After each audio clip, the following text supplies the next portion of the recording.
I want to talk about 3 things that all play a part in reaching our goals. 1, realistic expectations, 2, consistency, and 3, level of effort scale. This is how I kind of term how much we do and what kind of results we get from what we're doing. So let's back up. I have what I call my level of effort scale. It is 0 to 10. It is not how hard you're working, because I promise you, someone at a level 1 of effort versus 9, they're both going to be equally hard. And that's what's a little bit confusing, is you think, well, I'm sweating, I'm hard, I'm making a sacrifice, I should be having really good results. But we got to break it down to how much effort are you putting into what you're doing. There is not a right or wrong. I started probably -5, if that's even possible, right? I wasn't even on the scale. I'm now probably past a 10. It has taken me 4 years to get where I am. So there's not a right or wrong. We all start somewhere. When I did first start, I could not do more than 3 HIIT workouts a week. They were supposed to be 20 minutes. I followed along. I paid for a $20 program, and I did my 20-minute along with an hour of watching Grey's Anatomy. So that 20-minute high heart rate was not there because it went through a whole hour. But for me, that is the only way I could work out. I was so proud of myself. I hated every second of it, and I still did it. I still showed up. And it was because I could handle 3 times a week. That was it. 20 minutes. I didn't want any more. I got frustrated after a few months because I feel like other people that were doing other programs and other exercising plans were seeing faster results. And I'm like, we're both working out. I'm working out hard. I'm doing something I hate. Why don't I look like they do? I'm putting in a level effort 1. They were putting in a level effort 4. They were paying for a $30 plan. They were doing more strength training. They were doing the HIIT program that I was doing, but doing it in the 20 minutes instead of the 60 minutes. They were willing to put more in, so they got more results. The level of effort was different. Both was hard for both of us, mentally and physically. But if I'm putting in a level effort 1, I will only get level 1 results, not level 4. That's where the misconception is we think we're doing things hard, which we are, and we should be so proud of ourselves. But that does not mean the results are going to be where we want them to be. They will be where our level of effort is. So level 1 effort, level 1 results, level 8 effort, level 8 results. So the trap is we do level 3 effort wanting level 8 results, and it does not work that way. So you've got to look at, okay, realistically, that hard moment, the moment of truth, what am I really putting into this? Because I could be lifting 6 days a week. I could be doing an hour's worth of a really hard strength training program. I could be tracking my calories. I could be buying the best protein out there. I could be going heavier. I'm sure I could. I could be more mentally focused and driven. Sometimes we do it and we just check out. I could make sure that I hit even a little above my protein every day. I could wake up earlier so that I could get a longer workout in. There's always something more we can do, myself included. And those things are more effort, which will bring you faster results. And so as you guys are looking at your journey, there's not a right or wrong. It's a good, better, best. Again, I started at level 1. I've worked myself up over years closer to level 10. There's always things I could do better, but I'm a billion light years where I was before. And it took a lot of time and patience and understanding, up and down, up and down, up and down to get to where I am. It wasn't something that happened over a couple of months. So you need to look at, what am I realistically willing to do, which ties into realistic expectations. Because when I was a level 1, of course I wanted a level 10 body. I wanted to move, feel, and look like a level 10 did. But I just didn't have it in me. So my realistic expectation was, I haven't really worked out a lot. The most I can do is probably 3 days a week, and I'll be okay with that. I felt proud of that. I'm only going to work on showing up and being consistent for those 3 days. Nothing else will matter. And I'm okay watching an hour show. So I knew that was better than nothing. That was great working out. That helped build my confidence. But then in time, when I was ready, I practiced just showing up for those 1 hour, right? It should have been shorter, but my 1 hour workouts. And then as I got more confident and I decided to put more effort in and my schedule allowed, I then cut that workout down to maybe 30 minutes and then to 20 minutes. And I was able to be where I should be. And then at that point I was like, hey, I'm ready to put more effort in. I'm going to join a gym and I want to learn how to lift. And then that level of effort goes up and up. But I had the realistic expectation that I'm okay committing to just 3 HIIT workouts a week.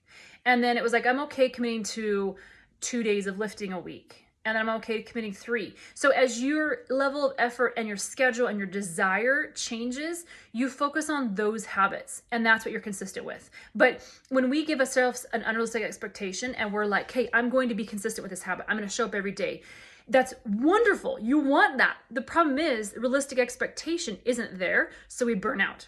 So look at your schedule on every Sunday and see, okay, what am I willing to sacrifice? Do I cut out some time on my phone to work out longer? Do I wake up earlier to work out longer? I know we're all busy. We have a ton going on, and sometimes we physically can't do it, and half an hour is all we get, and that is awesome. Be very, very proud of yourself. Just carve out what is realistic for you that week. If you can get 3 workouts in, fantastic. You show up to those 3 workouts because you committed yourself. So that's where the practice of being consistent is. So when we say, yeah, I'm going to do 5 days like the program says, but realistically, we know the week is nuts, especially with summer and vacation and kids home. I'm not going to be able to do that. That's okay. That is okay. Do not feel bad. There's days I don't get my workouts in either because I've looked at my schedule. I'm like, there's physically no way I can make that happen. So I'm consistent, which is what I'm working on, towards what I know I can do that week. And then there's not burnout because I never have that feeling of, oh, I let myself down, I didn't do it. I didn't tell myself I was going to do it those other 4 or 5 days, and so I'm really good. Same thing with eating. Realistic expectations with either the habits that we're having. Don't take on changing 5 habits if you know it's going to lead you to burnout, and we've done it in the past. If you've done that in the past, don't do it again. Start with just working on your protein. That's it. I don't even care about your serving sizes. If you can't know your protein, focus on that first. And then maybe look at your water intake. And then if you're like, yeah, I do want to lose more body fat, then we look at tracking just calories, not macros, because these things build your confidence. And again, do you see how the level of effort goes up and up and up? Now I'm just starting with protein. That's probably like a level 2. And then as you decide, okay, I've nailed that. Now I'm gonna add something else. I'm gonna focus on water. Okay, now you've gone up another level. You're focusing on something else, but it's small, manageable steps that you can show yourself you can be consistent with. When we take on 5 things or jump into macro counting, a lot of times, some of us can, but a lot of clients can't do that. It is so overwhelming. That was me when I started. That's why I don't macro track. I started to develop disordered eating. I was so worried about the numbers and getting oh my gosh, the scale working out, and I can't eat this or that. And then I would obsess about it. And my kids saw that and it wasn't healthy. And I was like, nope, that's not for me. So I track protein and sometimes I track my calories. But every one of those things I've tried is a little bit more effort because it gets you closer to those goals. But I backed off because I realized I was getting burnt out and I didn't like it. I wasn't sure how to do it. And so I went down a little bit of effort because I know tracking macros is a little bit higher level effort and I would see better results, but I wasn't there to do it. I mentally couldn't handle it. And I felt like I was going to burn out. So then I'm like, I'm going to quit all of it, which obviously is not smart, but that's where we go. So I just stepped back a level of effort. So it kind of goes like this, up and down, up and down. It's a moving scale based on if we're injured, our mental state, right? Dude, I got hormones raging through me. I'm up here, I'm down here, I'm depressed, I'm good, I'm bad. Like, I'm all over. So some days I crush it and I'm like a total badass. And then other days I'm like dragging my butt in and I end up talking the entire 2 hours because I just don't have it in me to lift. You are going to be affected by your hormones and bad days and good days and crappy things in your life and all things that we go through. That is life. So I don't expect 100% compliance and amazing workouts all the time. We're not 100% amazing in anything we do. Whether I give myself the goal of doing dishes every day or shaving every day or whatever it is, like I don't do it every day. I think I will, but I don't. But I don't beat myself up by not shaving every day in the shower, right? So I don't beat myself up when I don't get a perfect workout in every day. Your kids don't play perfectly at every game in their sports, and we don't expect them to. So we can't expect us to have perfection in what we're doing either. So again, realistic expectations that as you put more in or less on that level of effort scale, you will see different results. We all start somewhere. Some skip up faster than others. It's a sliding scale. So please look at your week ahead of you. Look at what's going on, what you mentally can handle, because also a lot of us, which is where I was, we aren't consistent people. We're not patient people. We always take on more than we can handle, right? I'm the one that's like, sure, I'll do that. I'm like, I can't say no. And then I'm drowning and I quit everything because I can't do it. So the process isn't changing your body. Like, I know we all say, I just want to be thinner. I want to do this. I want to do that. That's my goals. But ultimately, this isn't about changing your body. It's about changing you.